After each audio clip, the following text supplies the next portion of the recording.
everyone. Welcome to the October call for Zoom for Life. And we are so delighted you could be joining us this evening. We've got a great speaker for this evening, and she is an inspiration. I think that's what you need your new title to be, Carole, is the inspiration behind the words. So this evening, we're going to do our regular Zoom call. After Carole speaks, we'll go ahead and we have some announcements, and we'll do well, let me rephrase that.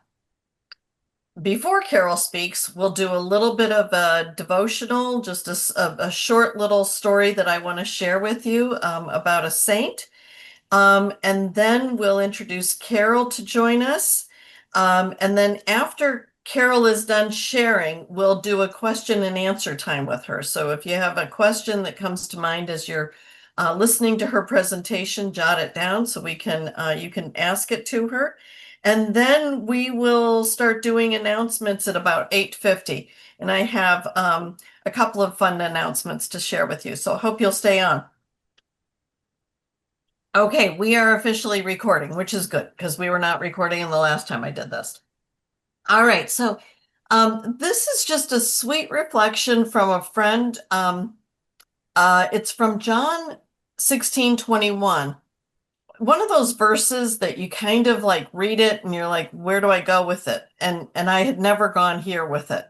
So the verse from John 16:21 is, but when her baby is born, she no longer recalls the suffering because of the joy that she has brought a child into the world.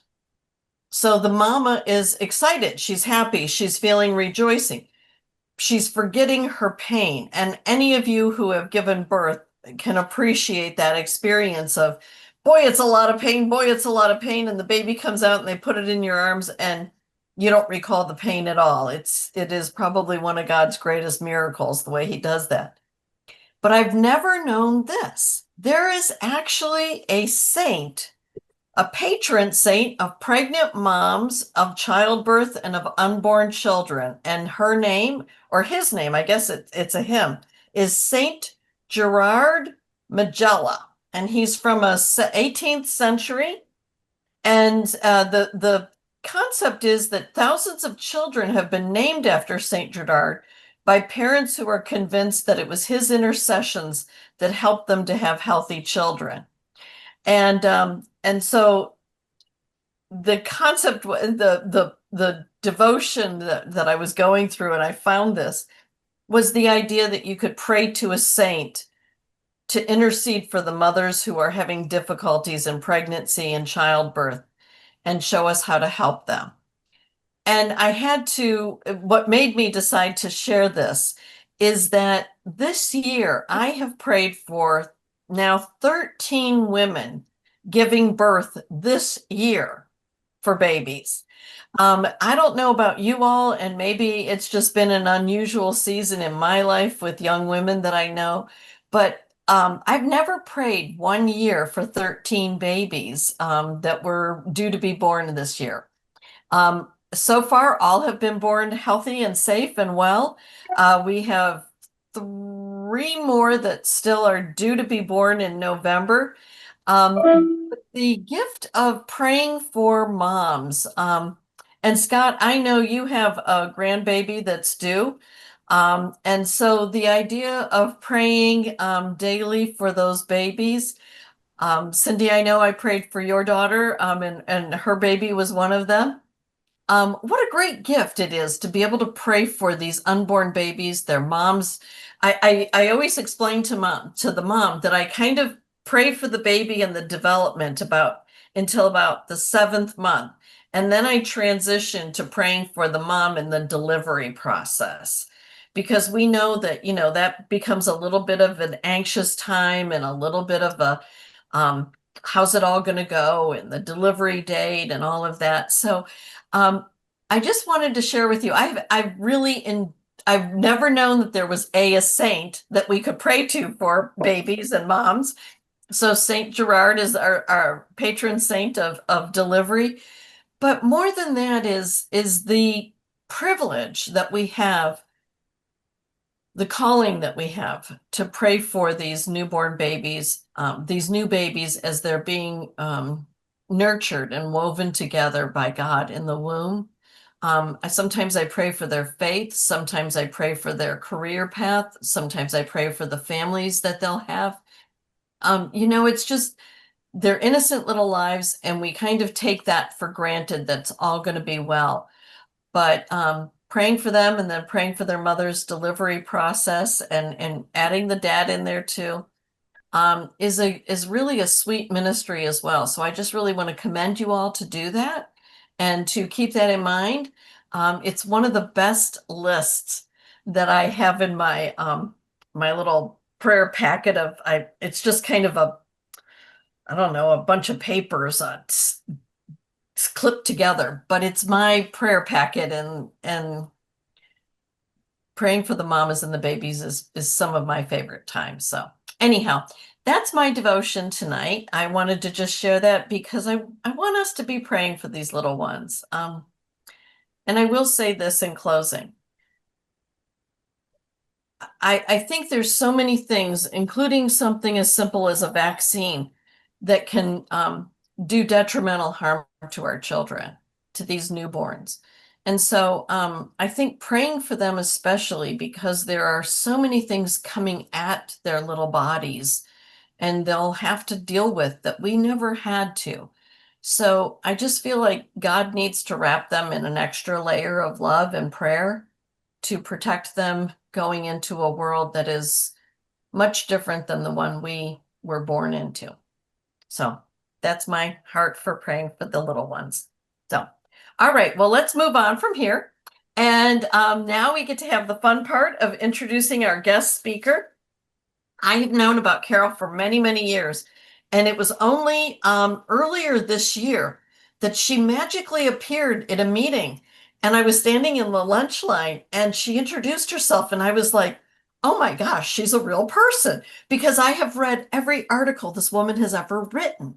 Carole Novielli is just a prolific writer, so I started asking her about her writing, and I learned a lot about the fact that, like, she was, well, I don't want to tell her story, but that she kind of landed in this work. And it's a great story, and I want her to tell you. And I've asked her to share it tonight for two reasons. One, because I want you to know about the great work that she does and the incredible articles and research that she goes into. But second, just to cheer on a fellow saint that is working daily to protect life. And I wanted to introduce you to her. So Carole Novielli currently serves as the research fellow at Live Action. Most of you are familiar with Live Action. It's one of the largest non-religious organizations. They are they're not non-religious, but their focus isn't working within the context of the church. They work within the context of the culture. She's a contributing writer for them. She has decades of experience researching a wide range of abortion-related topics, and her work has been cited in numerous reports, court cases, books, and news articles. I have personally quoted her more than I want to tell you. She began her pro-life work as a teen, ministering to women on the sidewalks outside of abortion clinics. And she felt concern for the women's safety. And that is really kind of what led her to start investigating the abortion industry. And she learned way more than she would have ever imagined. And that has helped her to uncover a host of abuses, injuries, deaths related to abortion. And she has exposed the shameful way that abortion is being used to hide child sexual abuse, as well as many other types of abuse. Carole's research on eugenics and Planned Parenthood was instrumental in the documentary film Ma'afa 21, which many of you are familiar with, that she did in partnership and with Mark Crutcher. Oh, Carol, I'm drawing a blank. Mark Crutcher. Mark Yeah. Crutcher, and he wrote Line Five, and that was the first book I read when I started my job, and so I met Mark that way. Her most recent focus has been on the work about her work has surrounded the origins of the abortion pill and the financial network that's undergirding this whole thing. She lives in Texas, North Texas, where she volunteers her time working in disaster response in her community, in addition to everything else. Carol, you are a hero in my book, and I am so excited to have you join us tonight. I'm grateful that we're recording this, so our Zoom recording audience will catch this as well. My prayer tonight is that you all will be inspired to let God use your talents as God has used Carol's talents, because she has obeyed his calling. So, Carol, I'm going to turn it over to you, and you'll tell me when you want me to do anything with slides. Great. Thank you so much. Thank you, Georgette. Thank you, everyone who's attending. It's such an honor to be with you tonight. Live Action, they send their regards and their blessings. Um, so Georgette wanted me to sort of fill you in. I don't often get a chance to talk about the work and talk about research and everything that has led to this. So it's kind of a double honor just to be able to kind of talk about myself, which hopefully I don't over talk the time limits here. So give me a heads up if I need to be quiet. So there's a lot that's been going on. I'm not a young person anymore. So I've actually been involved in this work of fighting abortion since the age of 19. And I entered into this work after a home group, a couple in a home group that I was attending at church began to feel um, the calling to start a pregnancy center, and they did some research and found out we had an abortion clinic. I was living in the heart of New England. I was living in New Hampshire at the time, college town, and so we started going out to abortion clinics. Back then, as probably a lot of you know or have heard, we didn't have social media. We didn't have a lot of things. The internet hadn't really, Al Gore had not invented the internet yet, if you remember that. um, and so we didn't know how many people around us were really pro-life. We were just a ragtag group of people obeying the Lord and going out there. And our church was very involved as well. Our members of our church would go out, a lot of young people that were attending the university at the time. And we would also go on the college campus and make presentations. We showed the silent scream. We received a lot of pushback.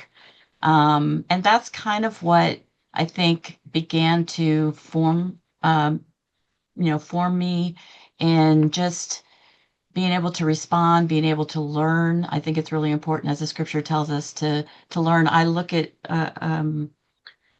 a lot of things as if from an evangelical point of view, where we're called to be missionaries, right? So if you are a missionary to an unreached people group, you would oftentimes learn their language, learn their worldviews, learn their beliefs. And so there were a lot of things I wasn't aware of when it came to worldviews. I was raised in a Christian home, and so I didn't know a lot of these issues and a lot of these beliefs. And so I kind of began to learn these things. And I have so many stories I could tell you just living in New Hampshire of the Lord putting me in situations of opposition, just some of them are funny, the way the Lord will set you up if you just go out there. And what I like to tell people all the time, people would say to me, "Well, you're just so brave." And I would say, what I found is God usually doesn't give you the words to say until he's ready for you to speak them. And if you just trust in that, there were so many times we were outside the abortion clinic, and I might give an analogy or tell somebody a story, and they would say, "Wow, you just told my life." And who knew that the Lord would just put those words or put a story in your mind that would minister so much. So I have a real heart for those that are on the front lines that are ministering outside of clinics, and also for anyone in the church structure that's trying to encourage and motivate people to, get involved and not to be afraid. So shortly after moving leaving New Hampshire, I returned to Florida with my family, where I was born and raised, and continued, going out to abortion clinics. I think the first day I was there, the president of Broward County Right to Life knocked on my sister's door where we were staying and said, Planned Parenthood is trying to put a sex ed program through the sports department at the schools. And so off we went, testifying there as we had done in New Hampshire, testifying on pro-life legislation, having had no skills, having had no real training. We just did and filled in the gap wherever there was a hole because, we didn't have the national organizing, even national groups that you have now. And so being in Florida was pretty overwhelming because right away, we were in the middle um, of a legislative situation where the governor at the time, Governor Bob Martinez, had called a special session talking about the inspections and licensing of abortion facilities. And in that county where I lived, Broward County, at that time, we had 19 licensed, the ones that were actually licensed abortion clinics. Florida was a haven for abortion facilities, in part because their state laws were very, very beneficial to corporations. And way back then, you had a lot of corporate abortion clinics outside of just Planned Parenthood. So you had big chains of abortion clinics that were going on. The numbers were extremely high. I think the highest we've ever seen with abortion in the 90s. And so there we were in the middle of this political situation. And as it so happened, I just think back to what the Lord was doing to mold me in all of those years. And I remember that I had a real curiosity for things like the Nazi Holocaust, documentaries about those. But unlike others who would watch those and realize the extreme horror of what was happening, I was always asking the question, who took that video? Who made that documentation? And it just always amazed me that we had all of this information to go back to. And as I started venturing out and looking into these abortion facilities, one of the things I would go, oftentimes I would just go to the library and I would spend hours and hours and hours. Now, I was not employed with any pro-life organization. In fact, the first employment that I ever saw was in 2005 when I came to Texas, and I was employed by Mark Crutcher's organization, Life Dynamics. And then later on in 2016 is when I took a position with Live Action. So back in those days, I was working a full-time job. And so I was going to the abortion clinic on Saturday morning and then going to the library in the afternoon and just combing through just microfiche at the time where you just look it up. It wasn't even it's not microfiche newspapers. And there were some resource books that you could look up with wording. And I started going all the way back, and I've learned over time that if you kind of go back in time to go forward, you really do learn a lot. And I started to realize that a lot of those that had done abortions illegally were the same ones doing them legally. And some of them were in my state. And so I learned a lot that way. And I had connected with different groups. There was a group in Pensacola that was helping women to file lawsuits that had been injured. And there were some mentors that I had, including some people with Pro-Life Action League, Tim Murphy, who's now with Thomas More Society, a researcher, a kind of an old journalist type person, who was involved. And so there was just like two or three of us that were really digging in to medical board complaints, death certificates, and all kinds of civil malpractice lawsuits across the whole country. So I started focusing on the clinics in Florida, and they were ripe with so much stuff that was going on. We had a lot of circuit riders coming in, and the Miami Herald Tropic magazine had done a huge expose. So there was some help for me to gather information and start compiling what I was looking for. But interestingly enough, the media at one time did do things like go undercover, and they were had entered into this abortion clinic. In fact, the title of the expose was called "Do Not Enter." And they discovered that women were sold abortions at the door. They were paid, the facilities were paid in cash, or they could give up their jewelry or some other thing that they had they could trade for having an abortion. And so they talked about all of these circuit riders, and we had people coming into our state that were doing abortions that had lost their licenses in other states for things like child sex abuse, right?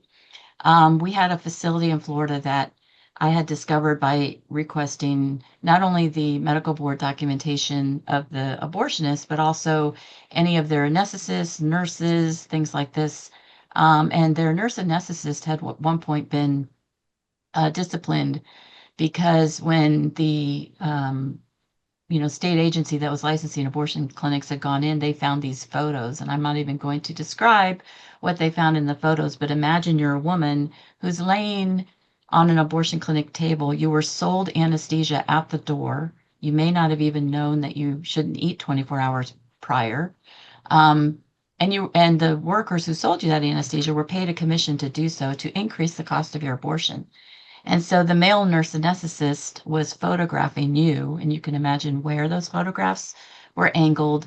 And I was finding a lot of this information by going through not only the facilities in Florida, but I sent out for mailing any sort of newspaper news reports on from pro-life groups to pro-abortion groups, and started to compile the list of different abortionists, different clinics all across the nation. And I was seeing patterns of women that were abused and women that were not only abused physically, but sexually molested.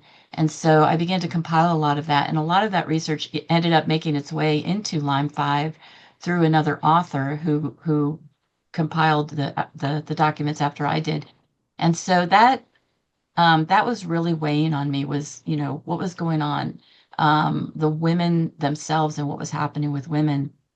And so I began to pray and ask the Lord about the situation with the babies. I had heard many, many times that abortion clinics were not disposing of these babies properly. And so I began to ask the Lord, if they're throwing these babies in the trash dumpster, show me. I want to bury them properly. And so he did. He answered that prayer, and we were able to retrieve a number of aborted babies from the trash dumpster of an abortion clinic, of an abortionist who, as I stated before, had previously, prior to Roe, done them illegally. And he was now in the state of Florida, and he was dumping the women's medical records, all of their personal information, including these babies that were sectioned into a section at the time, because we do have manual aspiration now, but it was the high velocity suction machine, which would just rip them apart. And these little tiny babies were being sectioned in there. And we began to they called it dumpster diving.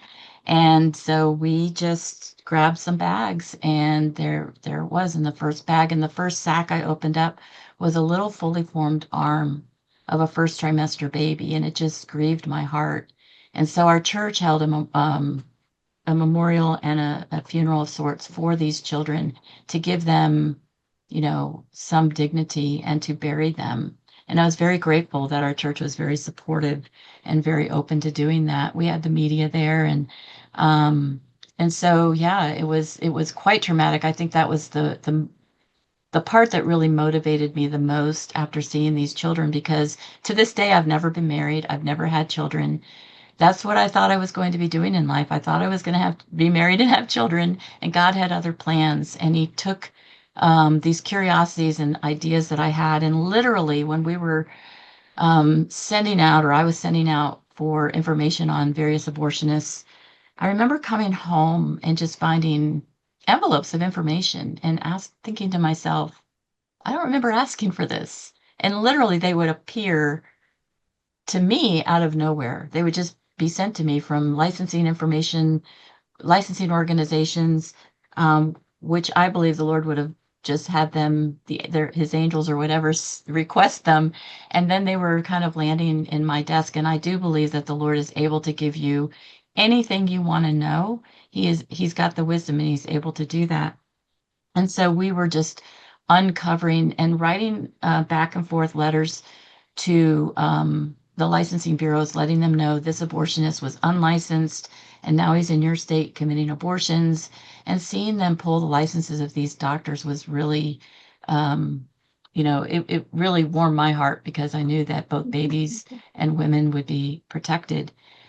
So that went on. I lived in Florida for a number of years doing this research on the side and, attending various events.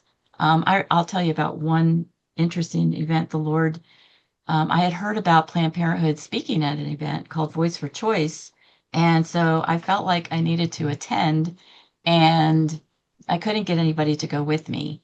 And because we were out at the abortion clinic, there were times when I would be worried that someone would recognize me. But all my life, people would come up to me and say, "You look so familiar," but they could never figure out where they knew me. And I cleaned up pretty good from what I did at the abortion clinic. I was very different at the abortion clinic. So I attended this event and I looked around the room for the least threatening person possible to sit next to. And I sat next to this very old woman who was in a wheelchair. And then I realized that I was not in the back of the room. Now I was actually at the head table where the speaker, where Planned Parenthood was. And this woman who looked so unthreatening was the matriarch of abortion at the University of Miami and had been a professor of women's studies. And when I sat down, she handed me an article from the American Atheist on why we should throw all pro-life protesters in prison for life. And so throughout that entire day, I just kept my mouth shut, listened, got the intel I needed to get. But I did serve her. I got her coffee. I took her to the restroom and I wheeled her around throughout the entire day. She saw me as a newbie that she could potentially, mold into something. And at the end of the day, she asked if I would take her down to her van, which was waiting for her. And I said, sure. So I took her down to the van and pulled up to the van. And as I got her, kind of squared with the lift, I reached down and I said, it was really a pleasure talking to you today and serving you today. But I just want you to know I'm very pro-life and Jesus loves you.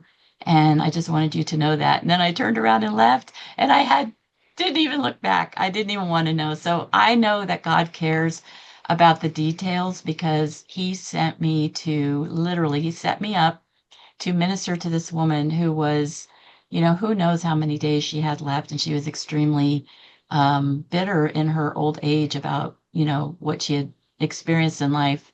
And maybe this would have helped her to realize that God loved her. And so I did a lot of things like going undercover inside the abortion facilities. We didn't videotape back then. We didn't have all of those things, but I did that because I wanted firsthand knowledge on what the women were being told. And so I would go in, pose as a woman who was potentially pregnant, take a pregnancy test, go through the counseling. And in one instance, I asked for a tour. This was not one where I went in undercover, but I had gone in because so many of there was so much in the news about these really seedy abortion facilities. And so I went into this second trimester abortion clinic and asked them for a tour. And the girl that was the receptionist, she said, sure. And so she showed me around the facility. When we got to the room where the suction machine was and the women would have their abortions, she told me that we did abortions here up to 24 weeks. And so I did know this, but I just went ahead and said, let's see, 24 divided by 4. And I just went, wow, that's a 6-month-old baby. And her response was really shocking. She went, 24 divided by 4. And she looked at me and she said, it is. She had never done the math and realized that they were killing babies up to 6 months, which was the peak of the law there for any abortion for any reason in Florida, although they did go much farther. And so later, I was able to, I took a short break where the Lord just sort of built me up. And then I ended up, won't tell you the whole details, but I ended up moving to Texas in 2005 to take a job, the first pro-life paid position with Mark Crutcher at Life Dynamics as a researcher for them. And during the time that I was there, we did a lot of different types of projects. If anyone is familiar with Mark, he passed away a couple of years ago, but he was known for undercover work. He was known for doing these projects of really strategizing, which I absolutely love. and understanding the abortion industry and what all they're doing.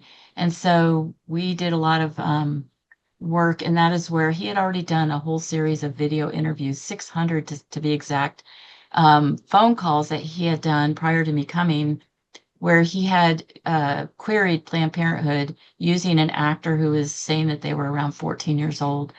Um, 600 Planned Parenthood and National Abortion Federation facilities where a 14-year-old was advised to lie about her age, even though we had many of these states had statutory reporting requirements. And we took that and we went further, and I started to research actual court cases where girls were brought to abortion facilities and they were not like the likelihood of them having been reported was very, very minimal because of when you looked at the dates of the woman who was who may have been an adult at this point who filed these cases, these criminal cases against their predators. When you looked at the dates, we were able to ascertain that most of these cases were not reported, and sometimes women were sent back to their abusers multiple times. They went to multiple Planned Parenthoods and were returned. And so I continued that research when I came to live action.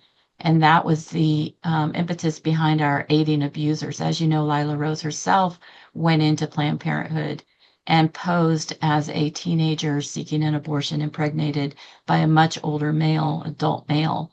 And again, she was able to actually document in video that Planned Parenthood was advising that she lie and not say the truth about her age, because then they would have to report it. And we unrolled the aiding abusers, partly with the research I had done with Life Dynamics, and partly with some new research that we had come to find since then. And Mark and I worked on a number of projects, including racial targeting, where we talked about the abortion clinics were targeting minorities.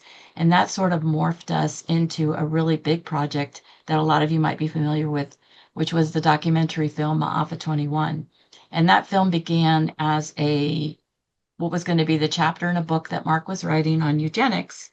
And because of the influence of the precious African American community, they encouraged us to do a whole focus on this.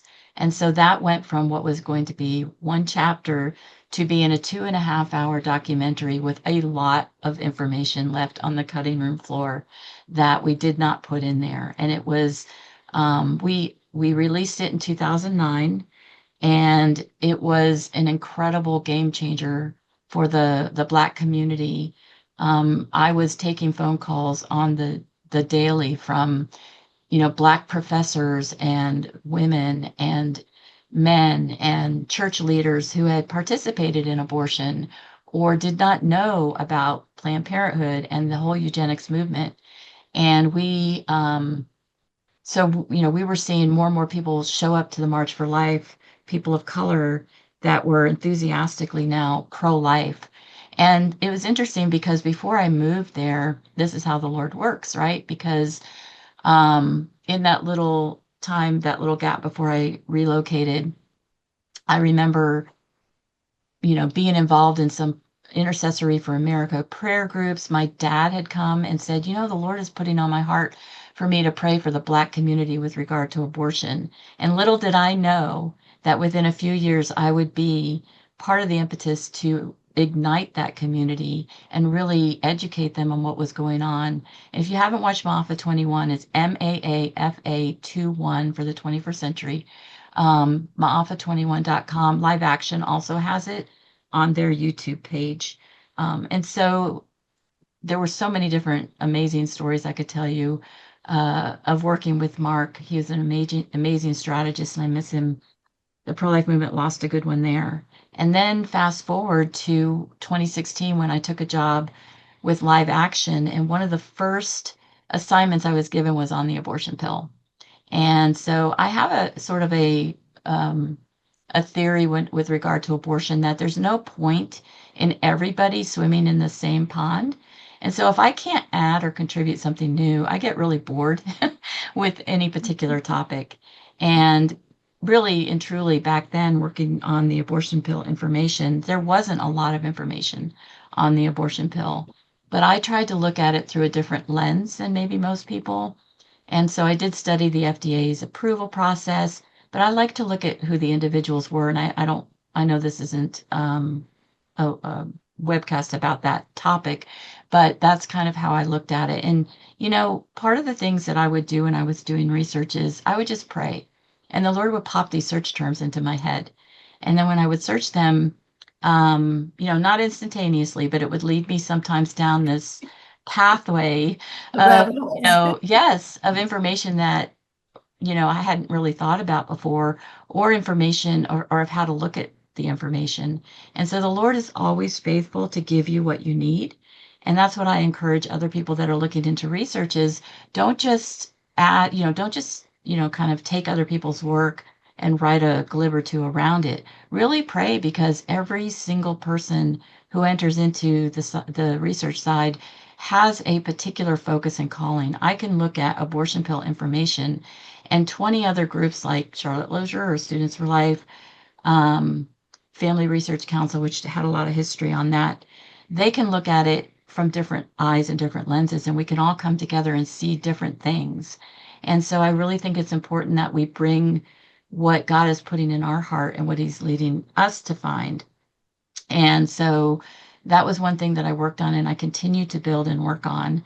And Live Action is doing a lot. At Live Action News specifically, we are daily reporting on the abortion pill, and there's a lot of information on the movers and shakers and the players and the who's who behind the scenes, which is extremely important when you consider that a lot of the studies on the abortion pill are being funded by some of the same people who invested in Danco, the original abortion pill manufacturer. And so, interestingly enough, they're saying that the abortion pill is safe based on studies that are sometimes funded by the person who gave a 14.2 million investment to get Danco off the ground. And that's an interesting point a lot of people are unaware of. Kind of And like the also, tobacco industry doing the absolutely. research on cigarettes and the fact that they didn't create cancer. Yes, I actually wrote an article about the conflicts of interest and how R.J. Reynolds had done this for forever. What would they do? They would put people in white coats in front of the American public calling cigarettes safe. The idea that an abortion pill is safe, I mean, look back, almost everything we've done, whether it was eugenics or something else, we've been lied to, right? And so when you look at like opioids, they were always promoted as painkillers and safe. Tobacco was promoted as, as safe. And so this is something we should continue to remind people of these other instances. And I think in one of the cases, I think it was Clarence, trying to remember which justice it was. It might have been Clarence Thomas, but I've written about this. I think it was the abortion pill case that went before the Supreme Court eventually. And they were literally citing other instances where the FDA had to roll back. We always hear, well, you can't undo the FDA. Well, unfortunately, they have had to roll back decisions based on later discovering that there were harms. And so this is really important for the movement to understand. And so, working on that, working on the history of Planned Parenthood and notifying um, the pro-life community of who actually brought abortion into Planned Parenthood.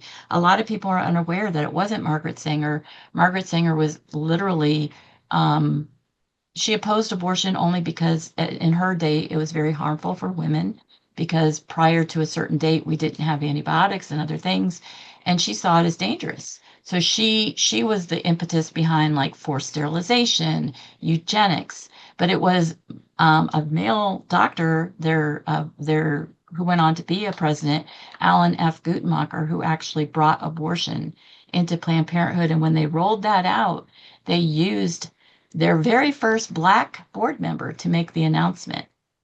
And there's a lot of history there that we talked about in Moffat 21 that I folded into that history of Planned Parenthood because getting the African American church on board with abortion was not an easy thing to do. And they really had to study them, market to them, lie to them.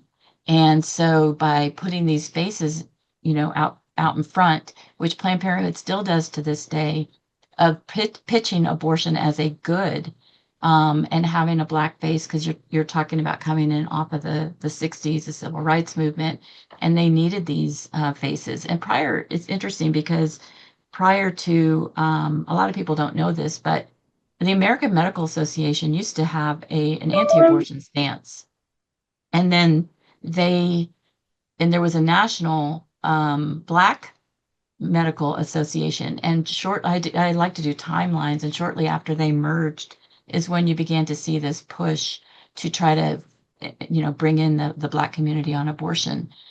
There's so much I could talk about from researching the church's role in abortion, which is a little bit of a sad history, because if you read the Roe versus Wade and you read the footnotes and the things that Harry Blackman talked about, who wrote the opinion in Roe versus Wade. And I like to say they looked to like, three pillars of society: the legal, the medical, and the church. And at that point, all three, with the exclusion of some denominations, were promoting abortion for the same reasons that abortion was legalized: the life of the mother, the health of the baby, and what was the other one? Rape, incest. And so we've had to walk back a lot of that, where we were blindly, some church denominations and individuals within the church were blindly just seeing this as a good and didn't really understand the way that the baby is formed early in the womb and all of the things that we now know. And so that history is also really interesting. Um, I Carol, always like, yes, ma'am. can we move forward a little bit and tell us what you're currently working on? Sure. So I am continuing to do research on the abortion pill. We just also finished a, a report called "The Case for Defunding Planned Parenthood." As you know, the big beautiful bill has defunded their Medicaid, which is their largest taxpayer funding, has defunded that portion of Planned Parenthood or anyone that commits abortions for 1 year. So we did a very detailed report going into the history of Planned Parenthood and all of those things. I also have been looking into the Ryan Residency Department, which is a program, sadly to say, through the University of California, which trains abortionists. And in the 20 years that they have existed, they have trained 7,000 clinicians to either commit in some fashion of abortion. And all of those trained people are moving around the country, some in our cities and states that are already pro-abortion, but some of them are living in rural communities where they're speaking up for pro-abortion legislation and against pro-life legislation. It's a very, very, I did a detailed interview with Life Issues Institute Mhm. on their program, and with attorney Mike Seibel, who has also been investigating this program. So it's something that these Ryan residency doctors literally commit abortions, a lot of them inside hospitals. And if you study the history and you look backwards, like as I've done, you will see that the abortion industry always wanted to be in hospital settings. They don't like being in freestanding settings where they're as unprotected as they are, as they would say. And so if they could move it all into hospitals. So we're constantly having to look, and that's one of my jobs and one of my ongoing things is to look at opposition research, study the other side, see where they're going, see what they're doing. They told us after the Dobbs decision or before the Dobbs decision what their plans were. The co-founder of the Center for Reproductive Rights was very clear in a TED Talk she did that they were going to the 500,000 seats at the city council, at the state house, at the school board. So they were telling us what their plans were. And so Live Action, just to give you a little recap of what they're working on in general, they have, because I know I'm running out of some time, Live Action has been fervently working on our Baby Olivia um, uh, project, which is showing the development of the child every single day in the womb. And we've received some pushback. We were recently, quote, fact checked by Planned Parenthood, who just so happens to have a fetal development page on their website. You wouldn't think so, that they don't mingle it with the abortion page. So it's interesting that some of the things that they said were factually inaccurate that they literally have on their website. And we've also developed Baby Olivia legislation where we're incorporating the watching of this into sex education in the schools. And it's been passed in at least 4 states. I'm not sure what the current number is. A dozen have already proposed legislation, and it's got the abortion industry very, very upset. And so we are rolling out a formation style, our North Star Fellowship, where we're going to really form people's minds on abortion. And we're working on the 14th Amendment push to try to, show that the Constitution does give the right to life to the preborn child. And so there's just a number of things that we've been doing. Live Action has the largest pro-life presence on social media with billions of views on our videos, hundreds of thousands of views on our news site. And so I encourage you to subscribe to Live Action News, and Georgette has all of the links. I'm kind of, like I said, still gathering information on the abortion pill, especially as that's becoming a bigger and bigger thing. I recently did some research on Avita, which is the Avita Solutions, which is the latest generic abortion pill company that the FDA has approved. So in the first Trump administration, that Trump FDA approved in 2019 GenBio Pro, which is generic version of the abortion pill. And now the FDA just approved Evita Solutions being able to be a second generic abortion pill. So there's a lot of things to be concerned about, even though we have some wonderful victories. We have a lot going on at the state level. I encourage you to get involved in what's going on at your states because we have to hold the line. We cannot let them take back. If you're in a state that has pro-life, protections, we cannot let them move in and take those protections back. And we have to continue to expose what's going on with shield laws, what's going on. And these are the types of things that I'm constantly looking at. What is the other side doing? How are they trying to get around our laws? And we coordinate. I collaborate with other organizations to give them research that, I've already published usually that talks about, what the abortion industry is doing so they can bring that to their lawmakers and, inform the public, give their views on bills as they talk to their congressional representatives. And there's a lot of moving parts that we are working on. And but if I could, I don't know, I have a few minutes. I really love, whenever I do these things, I like to bring, some history that's not necessarily pro-life history, but kind of inspiring. And there was a pastor, I don't know if I pronounce his name right, Neil Mahler. He was a German pastor and concentration camp prisoner. He said of Hitler, he said, Hitler succeeded all too well in becoming Lord and Master in Germany, and everyone shrank back in fear until he came to the Christian church. So his encouragement to you guys, that organization had to be brought under his control, like all other organizations. But suddenly, Hitler began to feel a resistance, which was a riddle to him. This resistance sprang from the fact that Christ is by no means a myth, who was, from bygone days, but the Lord of the church, who was raised from the dead and is the living Lord and Master, whose lordship is not only proclaimed but is exercised. And then he went on to say, Hitler gave the order, thou shalt kill, but the people heard the church's order, thou shalt not kill. And I think it's so important as Christians and as believers that we speak up, that we are not silent. And one of the things I've always tried to do, researching our history, researching abortion, because let me tell you, even with the abortion pill, the minute we put something out there, they've taken down entire websites, so that it wouldn't be traced back. And I've been trying furiously to put things in archive and to download and to document with screen grabs what these groups and their ties and connections.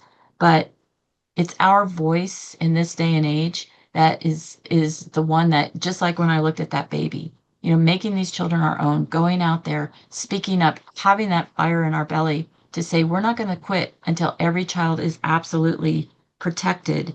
And in 1942, Hans Scholl, who was a medical student, you may have heard his name, at the University of Munich, his sister Sophie and other brave young people founded what was called the White Rose Movement.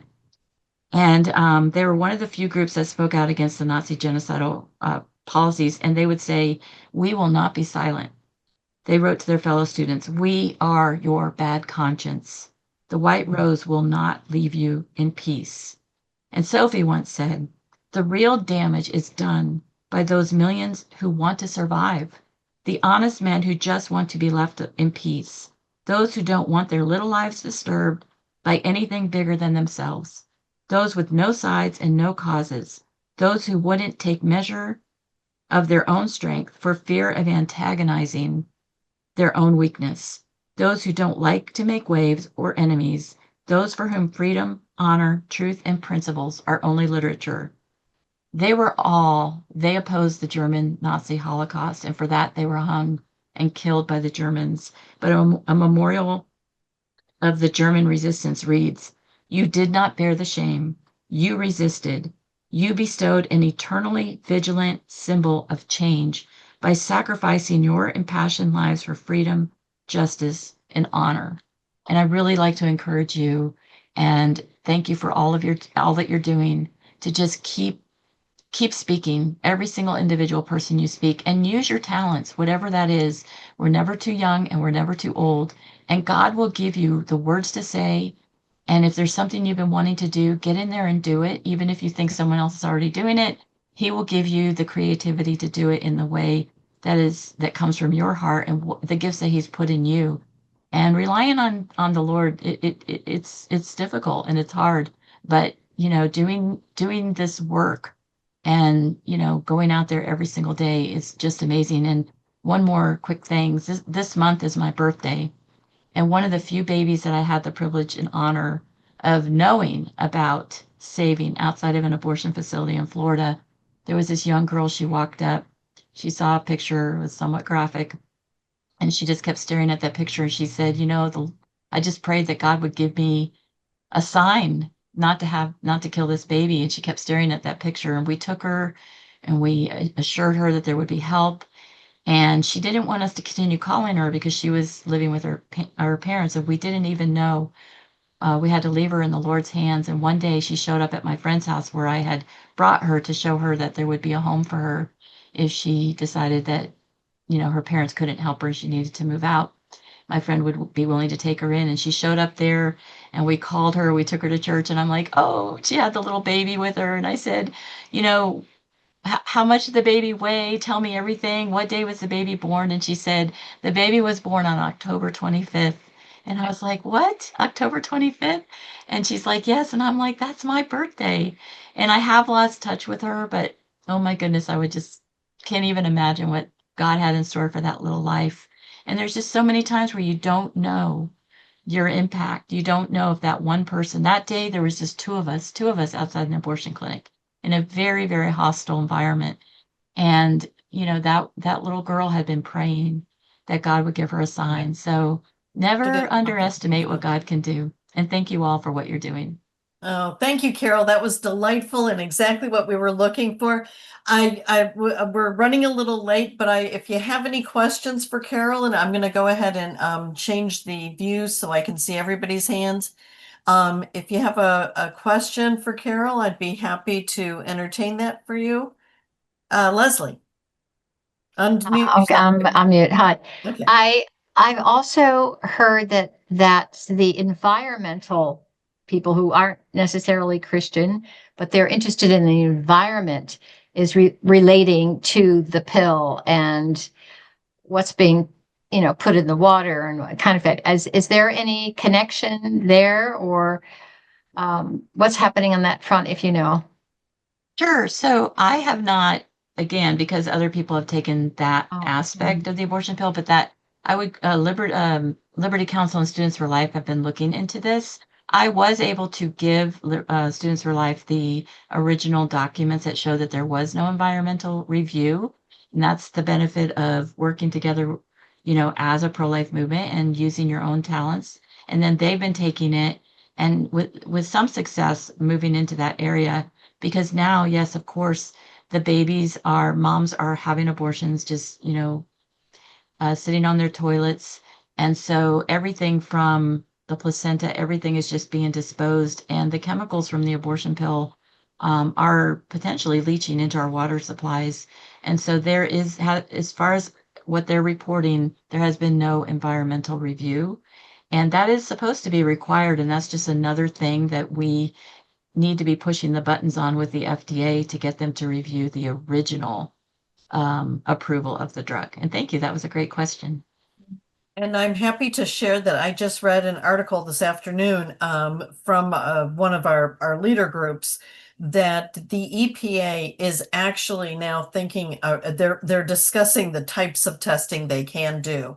So Lee Zeldin, who's the secretary of the EPA, is actually now looking at who is the best portion of that group to start doing that kind of testing, and recognizing that they need to do it is just, it felt like a win to me to realize, to read the words, Yes. we recognize we need to do this testing. Like, yay. Well, and Georgette, I think that the important thing for pro-lifers to understand is every abortion facility, every distributor of a pill, these are businesses. And so often we do get a little bit discouraged, but remember that they should be held to the same standards as any other business, whether it's the abortion pill, an in-clinic abortion, or a virtual abortion facility. And looking at it through that lens, can give you some creativity in your local area. And I'm happy to talk to anybody offline who's having struggles with any particular way of going after ending abortion in your states and local areas. All right. Thank you so very much, Carole. You are you're just such a treasure. And I loved the fact that, the heroes of the movement are not the people that are out front. It's the people that are in the background that are doing the consistent work that's making the truth come out. So Carole, you inspired me so much, and I just applaud you, and I'm so grateful that I had the chance to really make the connection with you and share you this evening with the group. So thank you so much for being with us, and we appreciate your time tonight. So God bless you. And Thank you. you're welcome to stay on with us, or you're welcome to go ahead and get dinner or whatever. I'll stay on until you end, but thank you. I'm very honored. Thank you again. All right. And from Sydney, we share your appreciation. So a couple of just quick announcements for you to finish up here. Probably the most important announcement that I want to share with you this evening is something that hopefully showed up in your mailbox recently. It is we did let's see, please tell me this is going to work. So we recently had a friend of ours, well, this was back in March. She read the article about Clementine, and she was very upset about it. And so she said to me, "What can I do? What should I do?" And I said, "Pray, Susan. I don't know what God wants you to do, but ask the Lord to guide you." So a couple of weeks later, she called me back and she said, "Okay, here's the idea that God gave me. He wants you to create a video." And I started laughing, and she said, "The vision I saw was to create something that has pictures of the baby growing in the womb and then scriptures telling that story." So I said, "Okay, let's work on putting that together." So we spent from about May to August thinking this through. We found some really great images to use. Her and I worked together. She got the scriptures. The Lord gave her the scriptures, and then we put them in the specific order. We changed around some of the versions, so we would go from the Message to the King James, depending on how it was written. But anyhow, we sent out to you all in your packets of information, your chapter packets that had the extra newsletters. We sent you the promotion on this year's bulletin insert, and the bulletin insert is connected to this video. So the front of the bulletin insert is really just the picture of a baby and talking about the video, and there's a link to this website. And really what we wanted to do was to encourage every church to share this video, and then the bulletin inserts on the backside have all the scriptures that we used in it. So I thought it would be wise to kind of explain this all.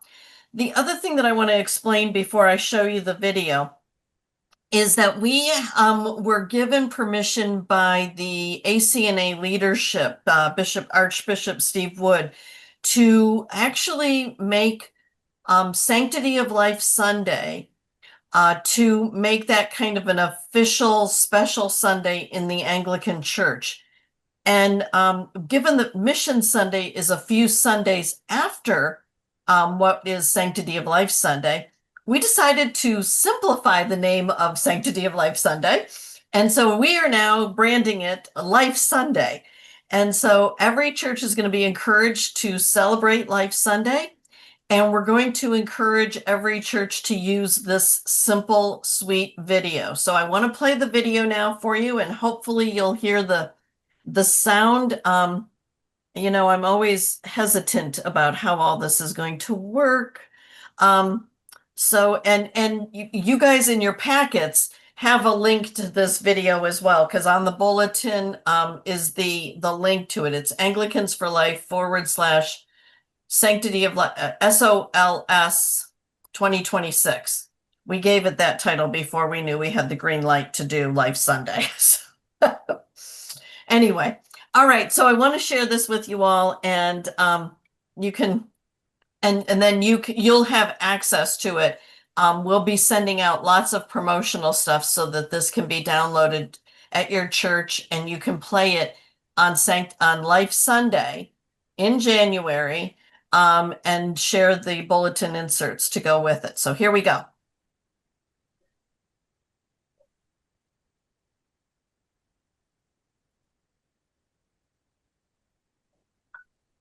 The Lord created everything. There is nothing exists that he did not make. God said, "Let us, Father, Son, and Holy Spirit, make mankind in our image, in our likeness.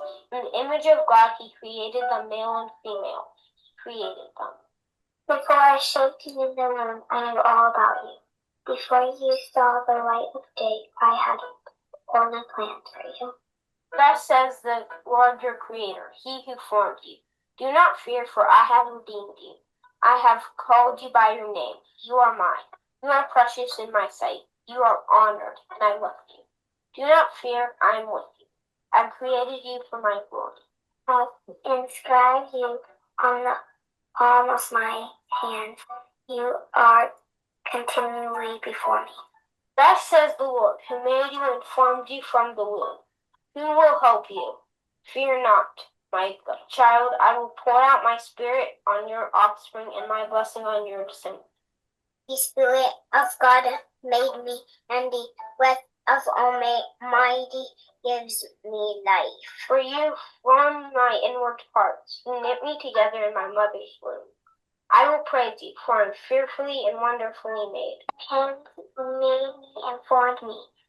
Give me understanding to learn your command. Children are a gift from God. From the lips of children and infants you have ordained praise. You have made us a little lower than God and crowned us with glory and honor.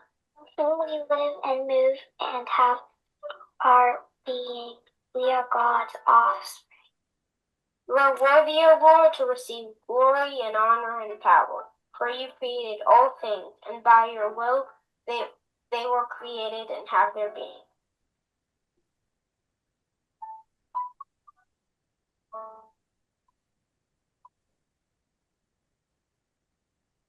So just a sweet way to remind our people about the value of life. And I want to encourage your church to show this on Sanctity of Life Sunday. Have the bulletin inserts in which they can take them home, and the scriptures are on the back to remind them of who God says they are and life is. And hopefully it will inspire folks to just appreciate the sanctity, the sacredness of every single life. So hope you guys like it, and we will be giving you much more information about how you can download it. On all of that will be included going forward. But I thought it would be a good idea tonight to just start to introduce it. You probably are going to have to run this by your priest and let them see it. So make sure you have that link. It's on the bottom of the sample bulletin insert that we sent out. And we actually got them today in the mail, so they're really cool. And we have them packed up in sets of 100 for you. So that is our big news. The second news that I want to share with you is that we're getting ready to release all of the support material for you to promote the Life Forum that we're doing in Washington, D.C. on January 22nd and 23rd. So the emphasis that we're going to be focusing on, the title of the Life Forum is Thinking Biblically About Bioethics. As you all know, we're spending a lot of time right now working on bioethics, so it seemed like a good thing to make our events in 2026 focused on bioethics. We've got some phenomenal speakers coming to join us. In Thursday evening, we'll be discussing infertility and the issues, everything from surrogacy to snowflake adoption, looking at the restorative reproductive medicine issue. It's real fun. Live Action just featured Emma Waters, who will be our speaker and who's helping us with the bioethics. They just featured her a couple of weeks ago in one of their special videos. So it's fun to see how all of our groups are co-working together, and Emma was with them recently. So on Thursday evening, we'll talk about infertility. Friday morning, we will have our first speaker is Dr. Alan Roberts, and he will speak about bioethics and the end of life. And then Ben Mitchell will speak about bioethics in the church overall and how that all comes together. We'll have panel discussions. We will still have a virtual version.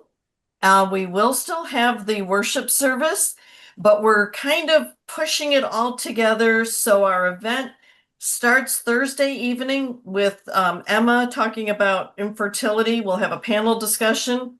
Everybody will go home, come back Friday morning, and we'll talk about end of life and then bioethics in the church, do the worship service, and then get on buses to go down to the March for Life. So kind of a little bit smushed together to use our time wisely and hopefully make it all work in a good way.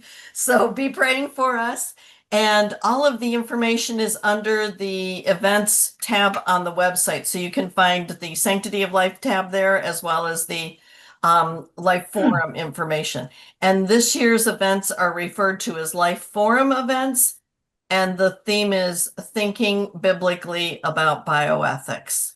So that is the announcements for tonight. We'll have all the information available so you can download it to your computer to share with your church and your church family.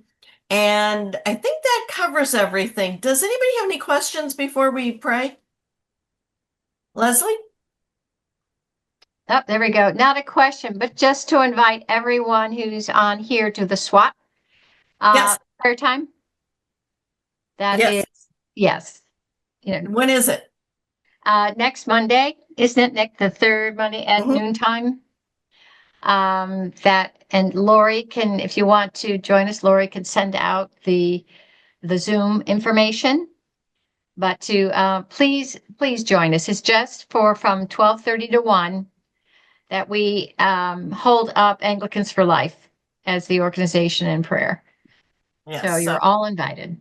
Thank you, Leslie. That's great. And if you want to join, just send Lori an email and just put SWAT team, SWAT, on the subject line, and she'll add you to the list. So thank you all for being on tonight. I know we're a few minutes late. Scott, do you have a question, or you just? So, Lori, sorry, Leslie, you said noon. That's noon Eastern? At 12:30 Eastern. Okay, thanks. Yeah, they go 12:30 to 1 o'clock Eastern time, right? Yep, okay. All All right, right, thanks. any other questions?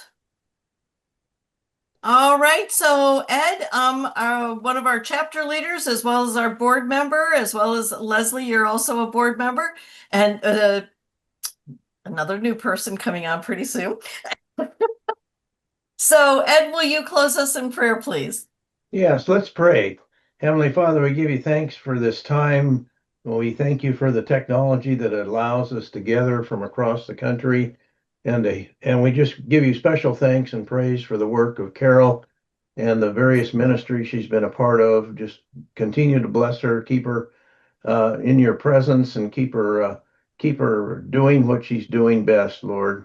We do thank you for her presentation tonight, and we ask that this recording extend that message out to the rest of the um, Anglicans for Life chapter leaders and life leaders that weren't able to be on live. We thank you for Georgette and her staff and all of the work that they do. We look forward to our Life Sunday, and we look forward to the events around the Life Forum as well. And we ask you to be in the midst of all of that. And we just give you thanks for the time that we've spent. And we ask that you restore it to us tenfold in the name of Jesus. Amen.